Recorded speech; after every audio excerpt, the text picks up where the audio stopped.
Boa noite a todos, sejamos muito bem-vindos à reunião desta noite, em que continuaremos a refletir em torno do Evangelho segundo o Espiritismo, e então que a paz, o amor de nosso Senhor Jesus Cristo possa envolver-nos nesta noite. Então vamos continuar falando do capítulo de número 7, Bem-aventurados os pobres de espíritos, bem-aventurados os humildes. E hoje vamos ter a oportunidade de fazer a leitura do último tópico deste capítulo, intitulado A Missão do Homem Inteligente na Terra, ou a missão do ser humano inteligente na Terra. É um tópico baseado numa mensagem deixada pelo espírito de Ferdinando. Uma mensagem muito interessante que nos faz meditar a respeito da função da inteligência no progresso do planeta Terra.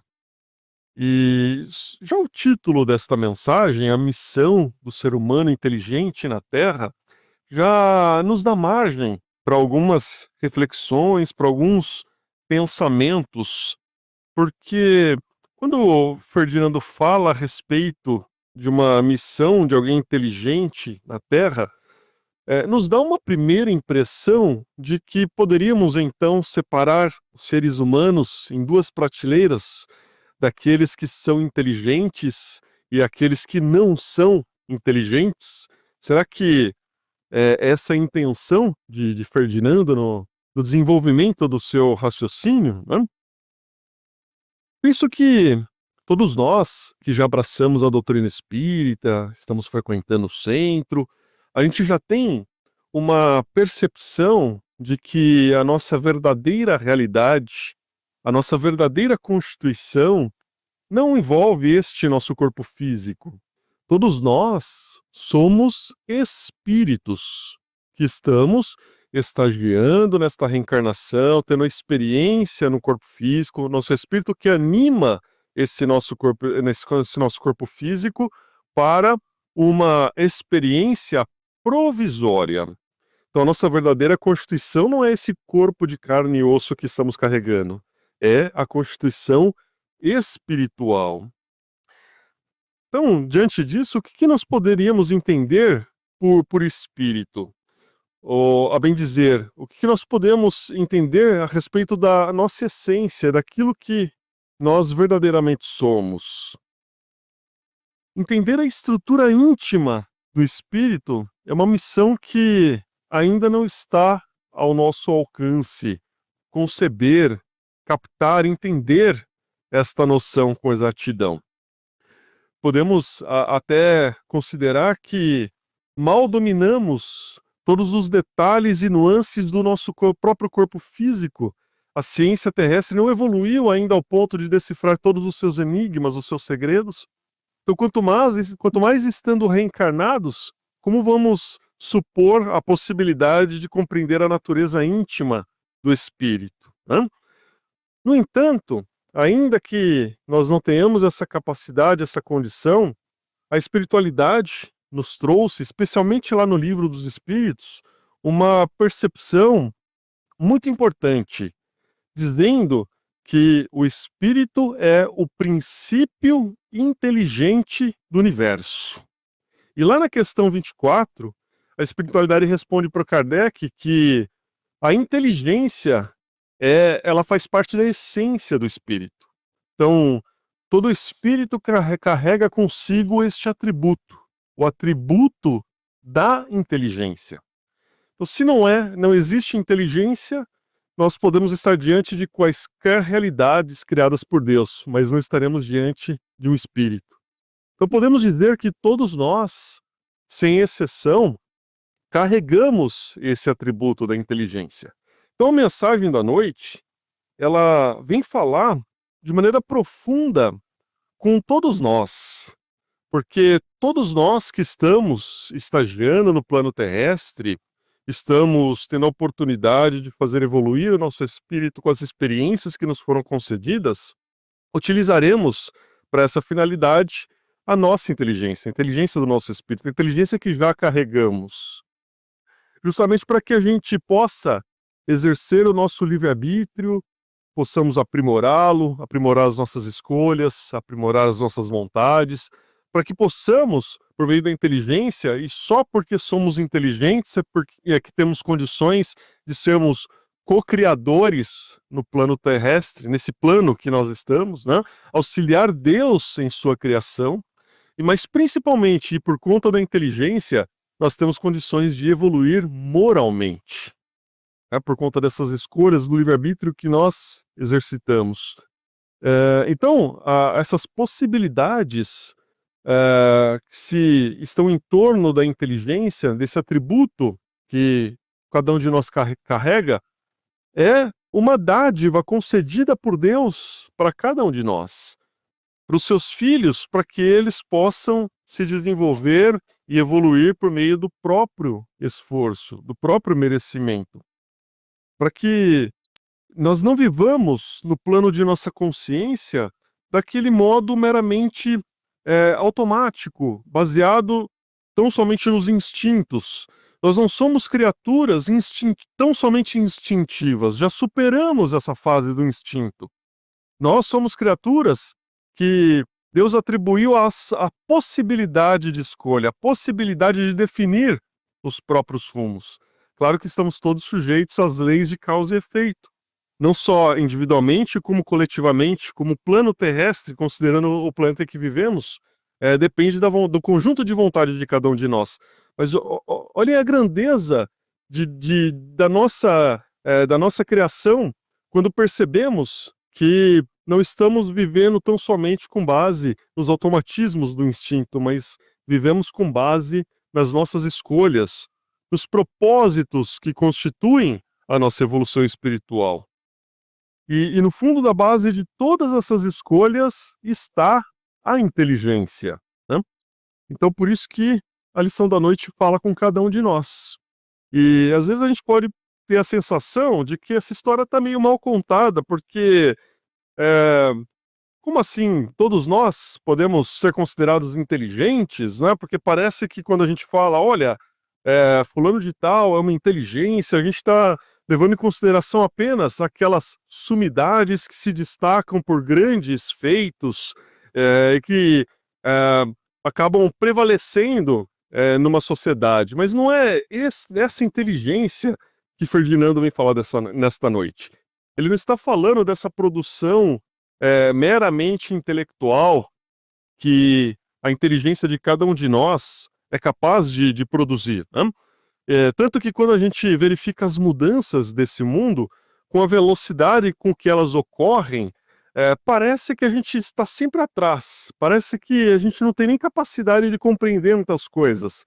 Muitas informações que nos chegam, a gente pensa, ou notícias que a gente lê, a gente pensa, nossa, mas por que eu não estou conseguindo entender dessa maneira? Por que eu não estou conseguindo visualizar dessa forma? Ou quando a gente estava nos bancos escolares, aquelas matérias mais complexas, a gente tinha uma dificuldade, a gente se sentia talvez até incomodado, que, poxa, será que eu não sou inteligente o suficiente para entender isso? Né? Não é só nesse sentido que vem dizer Ferdinando nesta noite, vem falar conosco nesta noite, na verdade. Ele vem nos mostrar realmente que essa produção intelectual de que cada um de nós tem essa faculdade de exteriorizar, a bem dizer, ela faz parte de uma programação para que reflita na vida de cada um de nós aquilo no momento, no lugar e na área que nós precisamos atuar para que haja evolução do nosso espírito. Porque se não fosse assim, o que poderíamos dizer daquelas pessoas que nascem ou durante a vida passam por algum problema físico, um acidente e se veem bloqueadas na manifestação da sua inteligência? Deus não teria tido misericórdia com essas pessoas, teriam colocado-as de lado, né? Então Ferdinando vem querendo nos dizer que não é bem assim, que a manifestação da nossa inteligência tem sempre um propósito, uma razão de ser. E então todos nós podemos ser considerados inteligentes, e durante a preparação da nossa reencarnação, nós vamos passar por um momento em que o nosso corpo físico é preparado para que essa inteligência se manifeste de uma forma ou de outra. Nós vemos essas grandes mentes que reencarnam, muitas delas vindas de planetas já superiores, que parecem ter uma inteligência de outro mundo. Então, o corpo físico já foi preparado para que essa inteligência pudesse se manifestar dessa forma. A generalidade de nós recebemos ali oportunidades para que possamos progredir dentro das limitações do corpo físico que nos é concedido. E muitas vezes nós já temos conquistas de outras vidas, nós já temos desenvolvidos, nós já poderemos ter nos desenvolvidos em várias áreas de maneira profunda, mas todo esse conhecimento ele acaba sendo ocultado para que nós possamos passar por outras experiências aqui nesse plano, para que a gente possa vivenciar outros tipos de conhecimentos e desafios e aprimorar a nossa inteligência em outros aspectos. Um exemplo simples, nós podemos imaginar um operário que está dedicado a um trabalho que nós podemos supor aparentemente simples. Esse operário ele pode ter tido em outras vidas uma experiência de ser uma sumidade na área da medicina, na área da engenharia, na área das artes, qualquer área, mas ali ele está vivenciando uma experiência que ele precisa para se desenvolver naquele aspecto, no aspecto moral que aquela experiência pode lhe fornecer, no aspecto intelectual que lhe exige, no aspecto do exercício de uma humildade. Então, a gente não pode considerar que todas aquelas conquistas que nós já temos, nós vamos trazer para as futuras reencarnações como uma continuidade. Até mesmo porque nós vemos lá na resposta à pergunta 132 do Livro dos Espíritos que todos nós estamos estagiando na matéria para que nós possamos atingir a perfeição. Mas para que a gente consiga atingir a perfeição, nós precisamos passar por todas as experiências da matéria, por todas as vicissitudes da matéria, está lá escrito, né? Então, vamos precisar passar pelas áreas das artes, vamos precisar passar pelas áreas das exatas, das humanidades, das biológicas, vamos precisar passar pela experiência masculina, feminina, vamos precisar passar pela experiência da autoridade, pela experiência de quem recebe a autoridade. Então, nós precisamos de todas essas experiências para que o nosso espírito consiga se educar, consiga compreender a magnitude das lições que a reencarnação pode nos proporcionar. E tão somente uma vida não seria possível que nós pudéssemos evoluir nesses aspectos múltiplos que é exigido do nosso espírito. Então, no ponto, a gente pode até se lembrar aqui do comentário que fizemos sobre aquelas pessoas que nascem ou durante a vida têm a sua inteligência bloqueada em razão de limitações do corpo físico. Eu gostaria de lembrar a pergunta 371 do Livro dos Espíritos, em que Kardec pergunta assim: a opinião segundo a qual as pessoas com deficiência mental têm uma alma de uma natureza inferior tem algum fundamento? É a resposta da espiritualidade: nenhum fundamento. Eles têm a alma humana, às vezes mais inteligentes do que vocês supõem, mas que sofrem da insuficiência dos meios que têm para se comunicar, como o mudo sofre por não poder falar. Então, há casos em que a inteligência ela tem ali um obstáculo, justamente porque aquela circunstância é necessária para aquele espírito. Pode ser que ele tenha abusado da inteligência em uma vida anterior, e é necessário que venha bloqueado como uma expiação, né? Então, nós podemos considerar que, especialmente em relação à doença mental, a capacidade intelectual do espírito não está, ele não perde essa capacidade intelectual. O que acontece é que naquele momento ele não consegue exteriorizá-la, justamente por conta desse bloqueio do corpo físico. Portanto, todos os que têm uma facilidade para manifestar a sua inteligência, manifestar o resultado do seu intelecto nessa reencarnação, precisa segundo a lição de Ferdinando, ter, acima de tudo, responsabilidade. Porque não há, não há razão alguma para que ninguém se envaideça por conta das conquistas que são obtidas para fins meramente pessoais. De forma alguma. Justamente porque a inteligência é uma concessão de Deus. É um atributo do nosso espírito, mas é uma oportunidade que cada um de nós tem de manifestar algo em proveito não só da nossa evolução espiritual, mas para a evolução do nosso meio, para a evolução do meio em que nós reencarnamos, para que a gente possa, por meio da nossa inteligência, fazer a diferença. E aí, a inteligência não é tão somente mostrar erudição, não, é resolver problemas. É inteligente aquele que consegue perdoar, é inteligente aquele que consegue domar as suas más inclinações, domar as suas vontades para evitar o erro, para evitar o vício, para superar o vício, né? Então a inteligência se manifesta dessas múltiplas formas em nossa vida. Por isso que Ferdinando vai nos lembrar também que todo o conhecimento que a gente pode obter aqui no plano da Terra ainda é muito estreito perto do conhecimento da espiritualidade. Tanto que quando a gente abre os livros de André Luiz, a gente fica maravilhado com aquele mundo espiritual que ele nos traz, cheio de tecnologias, cheio de inovações, e querendo dizer que o plano terrestre é como se fosse um rascunho muito mal feito lá do plano espiritual.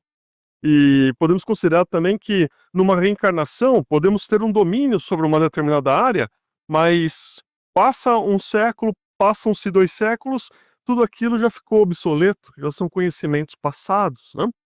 E podemos ainda imaginar alguém que seja uma sumidade em uma determinada área, alguém que seja um médico referência em alguma área. Primeiro que, até utilizando o exemplo da medicina para ficar mais fácil, a gente pode considerar que um médico especialista em cardiologia domina tudo a respeito daquele tema, uma sumidade naquilo. Se ele precisar falar a respeito de qualquer outro órgão, ele já começa a titubear, ele já vai muitas vezes até ignorar certas minúcias. O que dirá sobre outras áreas do conhecimento?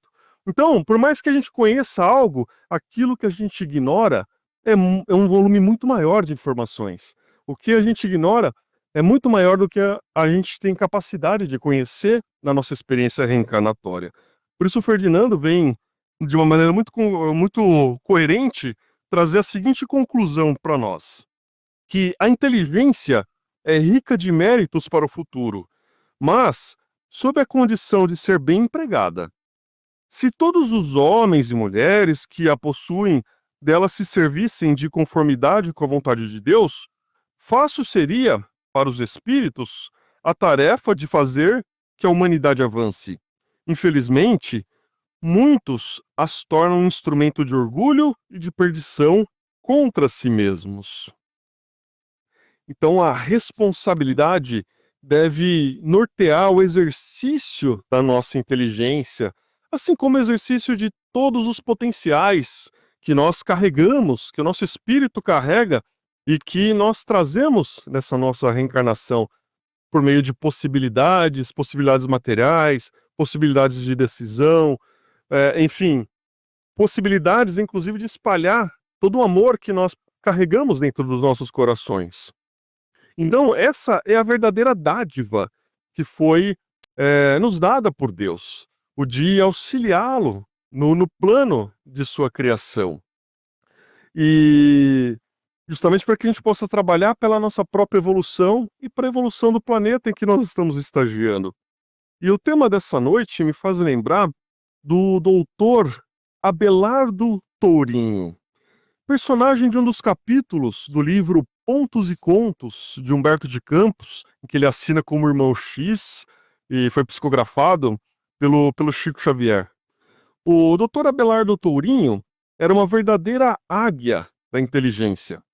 Era advogado de renome, não sabia o que era derrota. Sua palavra era tocada por seu magnetismo pessoal e seus pareceres denunciavam a sua apurada cultura. Mas apesar da sua inteligência brilhante, ele trazia consigo um traço lamentável. Por dinheiro, era capaz de atuar na defesa do mal.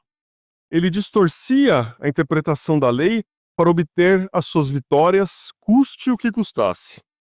Por isso chamavam o Dr. Tourinho, por conta da sua inteligência, como grande cabeça, em alusão a essa sua sagacidade, essa sua possibilidade de conquistar as vitórias nos casos em que ele assumia. Só que ele nunca foi visto atuando em causa humilde, ou defendendo fracos contra poderosos. Ele não se interessava por causas de menor importância. Aí a sua mãe, uma senhora cristã, procurava alertar Abelardo, sempre com muito amor, né, procurando mostrar-lhe as belezas dos ensinamentos cristãos. E ela dizia assim: meu filho, não te descuides na missão do direito. A tarefa da justiça terrestre é muito delicada. Ser advogado é difícil ministério da consciência. Não te impressiones pelo dinheiro, meu filho. Sinto falta dos humildes em derredor de teu nome. Não vi em teu círculo de amigos, os amigos apagados que Jesus se cercava sempre.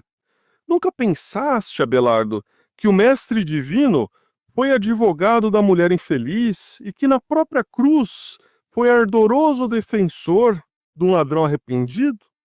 Mas o doutor Tourinho não concordava com as ideias da sua mãe e dizia que dele e de seus filhos dependia a atuação dele, o trabalho dele, né? Mas como há de ser com todos nós, a vida foi passando. A senhora Tourinho regressou ao plano espiritual e um dia, quando estava envolvido por sua teia de compromissos, chegou a vez do Dr. Abelardo Tourinho, o grande cabeça, também deixar o corpo físico. E lá no plano espiritual, Dr. Abelardo muito sofreu e muito chorou. Ele não conseguia levantar-se. Achava-se permanentemente caído. A sua cabeça havia crescido enormemente, retirando-lhe o equilíbrio. E a devotada mãezinha o visitava com frequência. Anos se passaram sem que Abelardo tivesse qualquer melhora. Continuava preso ao chão por conta do peso da sua cabeça. Sua mãe pediu, então, a um elevado orientador para estudar a situação com o objetivo de ajudar o filho a sair daquela situação. E depois de examinar atentamente o caso, examinar o que estava se passando com o Abelardo, examinar as energias em torno dele, o orientador deu um parecer. Falou: minha irmã, o nosso amigo padece de inchação da inteligência pelos crimes cometidos com as armas intelectuais. Ao que vejo, a única medida capaz de lhe apressar a cura é a hidrocefalia no corpo terrestre. Sua mãe chorou, mas não havia outro remédio senão conformar-se. E daí a algum tempo, pela inesgotável bondade do Cristo, Abelardo Tourinho podia ser identificado por amigos espirituais numa desventurada criança no mundo, colada a triste carrinho de rodas, apresentando um crânio terrivelmente disforme, para curar os desvarios da grande cabeça. Vamos para a segunda parte. Então, gente, só agradecer. E sobre a reunião, olha como que é importante a gente usar a inteligência sempre para o bem. O Márcio contou essa história que sempre me emociona muito, essa história aí. Chico Xavier, né? Chico Xavier trouxe tanta coisa boa para nós. Como nós devemos agradecer a nossa lucidez, os nossos sentidos em ordem. Muitos não têm.